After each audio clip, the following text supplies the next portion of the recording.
एक बार की बात है कि श्री कृष्ण और अर्जुन कहीं जा रहे थे। रास्ते में अर्जुन ने श्री कृष्ण से पूछा, प्रभु, एक जिज्ञासा है मेरे मन में, अगर आज्ञा हो तो पूछूं?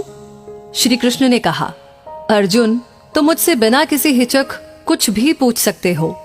तब अर्जुन ने कहा कि मुझे आज तक ये बात समझ में नहीं आई कि दान तो मैं भी बहुत करता हूँ, परंतु सभी लोग कर्ण को ही सबसे बड़ा दानी क्यों कहते हैं? ये प्रश्न सुनकर श्री कृष्ण मुस्कुराए और बोले कि आज मैं तुम्हारी ये जिज्ञासा अवश्य शांत करूंगा। श्री कृष्ण ने पास में ही स्थित 2 पहाड़ियों को सोने का बना दिया। इसके बाद वो अर्जुन से बोले कि हे अर्जुन, इन दोनों सोने की पहाड़ियों को तुम आसपास के गांव वालों में बांट दो। अर्जुन प्रभु से आज्ञा लेकर तुरंत ही ये काम करने के लिए चल दिया। उसने सभी गांव वालों को बुलाया। उसने कहा कि वो लोग पंक्ति बना ले, अब मैं आपको सोना बांटूंगा, और सोना बांटना शुरू कर दिया।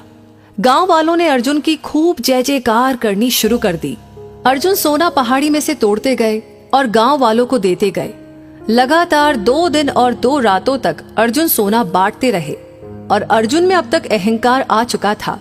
गांव के लोग वापस आकर दोबारा से लाइन में लगने लगे थे। इतने समय पश्चात अर्जुन काफी थक चुके थे। जिन सोने की पहाड़ियों से अर्जुन सोना तोड़ रहे थे, उन दोनों पहाड़ियों के आकार में जरा भी कमी नहीं आई थी। उन्होंने श्री कृष्ण जी से कहा कि अब मुझसे ये काम और न हो सकेगा, मुझे थोड़ा विश्राम चाहिए।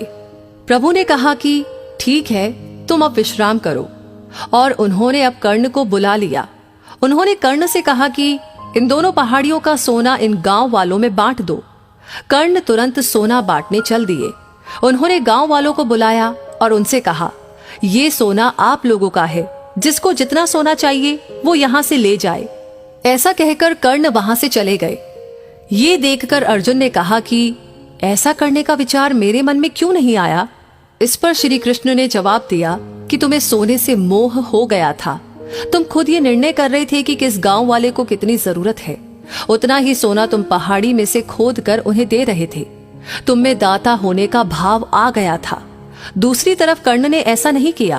वो सारा सोना गांव वालों को देकर वहां से चला गया।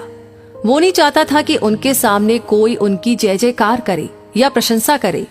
उसके पीठ पीछे लोग क्या कहते हैं, उससे उसको कोई फर्क नहीं पड़ता। ये उस आदमी की निशानी है जिसे आत्मज्ञान हासिल हो चुका है।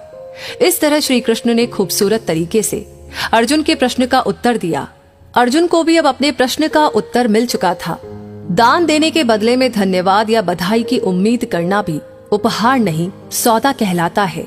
यदि हम किसी को कुछ दान या सहयोग करना चाहते हैं तो हमें ये बिना किसी उम्मीद या आशा के करना चाहिए, ताकि ये हमारा सत्कर्म हो, न कि हमारा अहंकार।